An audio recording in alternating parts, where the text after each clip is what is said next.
Hi kiddos, this is Amateur Woodworking with AZ Evans. Now in this video we're going to go over the new bandsaw that I got in to replace my old Grizzly bandsaw. Now this bandsaw we have here, and of course you can go back and you can reference the first three videos we did, first three episodes anyways. This is actually more or less a tool review on this bandsaw. This is from Laguna tool. It's a 16-inch HD Italian-made bandsaw. Now, if camera girl will come forward here, we'll take a look at the machine tag on this, and we'll see the tag is over here. Now, if we can get a clear picture of that, you can see that this was made by ACM. Now, ACM produced this bandsaw for Laguna tool. Now, when I ordered this, I dealt with the Laguna tool, their sales department, and the man I dealt with was Chris Kell.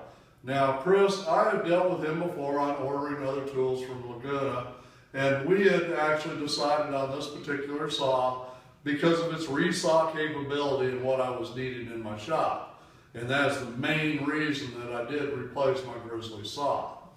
Now, this saw here, when it came in, the packaging and the shipping and everything else, well, the shipping, first of all, when I ordered this through Chris in Laguna, he told me that it would probably ship within a week. Well, after I put the order in, I found out a few days later, Chris had contacted me and said that the saw would not ship during the time frame that I was expecting. And the reason for that is this bow door motor that they install on these machines to be sold here in the United States.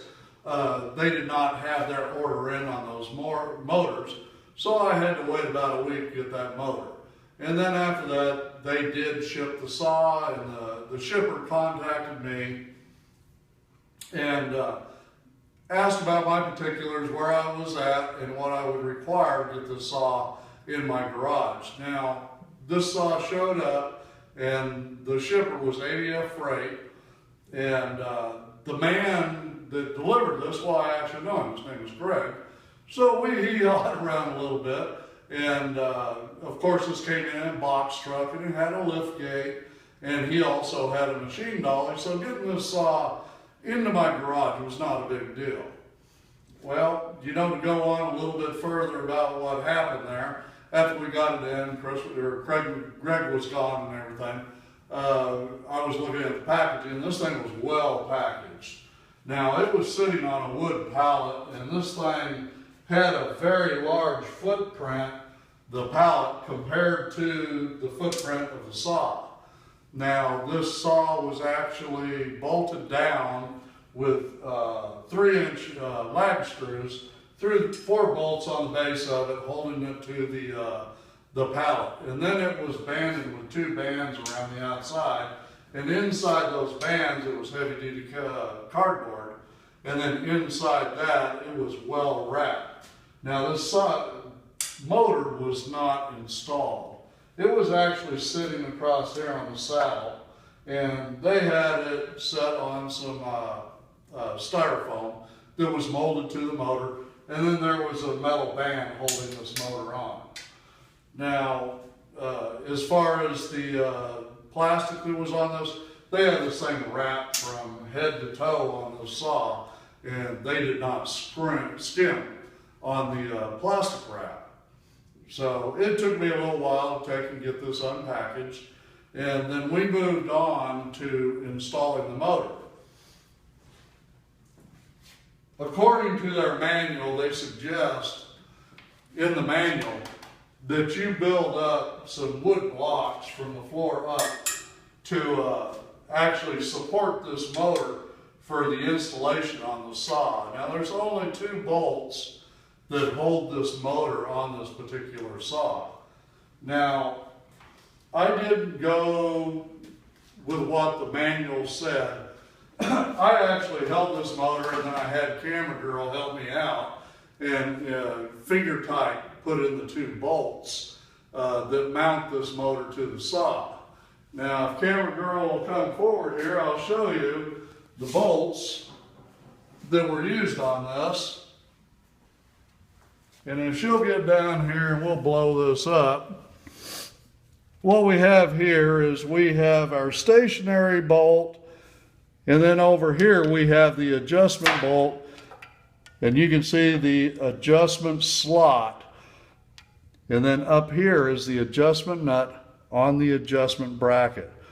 Now you'll notice you have a shorter end right here and a longer end here. Now the way this bracket is set up, this is correct on the installation of the motor for this particular saw. And what we did is we loosened both of these after we had the motor secure, so we could put the belt over the pulley on the motor. Now it's a little tight and it takes a little bit of effort, but we got that on there without too much difficulty. Now once we got the belt on both pulleys with these finger tight, we made our adjustment up here to get on our belt the 1/8 inch to 1/4 inch give that the belt should have for this saw to work properly. Now over here you'll see a dust brush, and this moves out of the way so you can install this stuff. And it has a cap screw back in here. And once I get the blade on this, I will put this in its correct position and tighten this down with an Allen wrench. So now we'll go ahead and step back a little bit.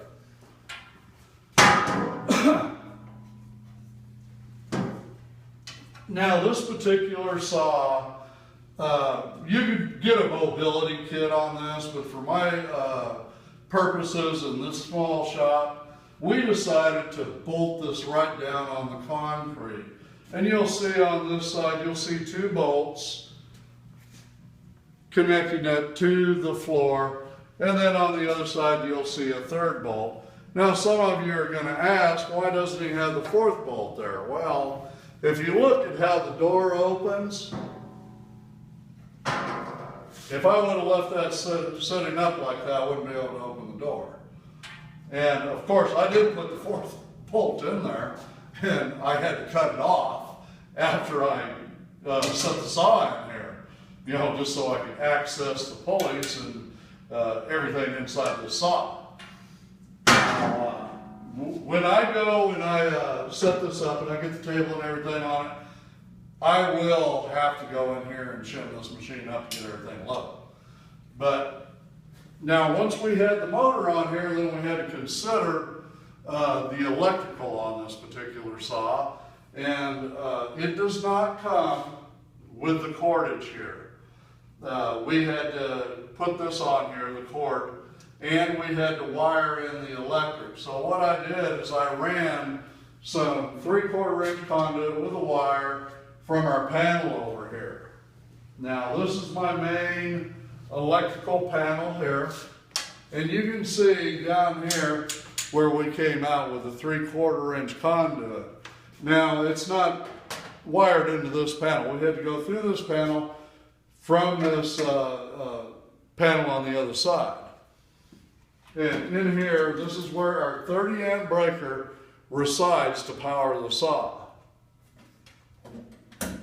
Now this saw is wired up hot, and then you're going to be asking yourself, well, why does he have 3/4 inch conduit to power that saw? Of course, this is kind of overkill, but you know, on this electrical run, I will probably add more outlets as I need them. And that's why I put 3/4 inch in, because when we set this shop up, I had 1/2 inch conduit and I ran out of room. We couldn't run more wire through this. So, like I said before, this saw is actually wired up and it's ready to go. So we'll secure the door and we'll start this saw.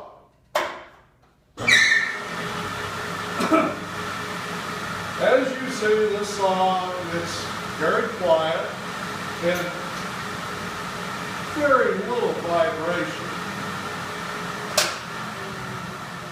Now over time, I need to run this saw probably an hour, maybe a little better, and what that will allow that belt to seat itself in the V groove on those pulleys, And then a little later on, we'll have to probably come back here and make a little more adjustment on the tension on that belt so the saw will run properly. Now, on the very next video, what we're going to be doing is we're going to be setting up the emergency foot brake that goes on this saw. We'll be setting up the cast iron table on this saw and the fence. Now, that'll be in our next video. And so this has been Amateur Woodworking with A.Z. Evans, and I'll see you on the next video setting this saw up.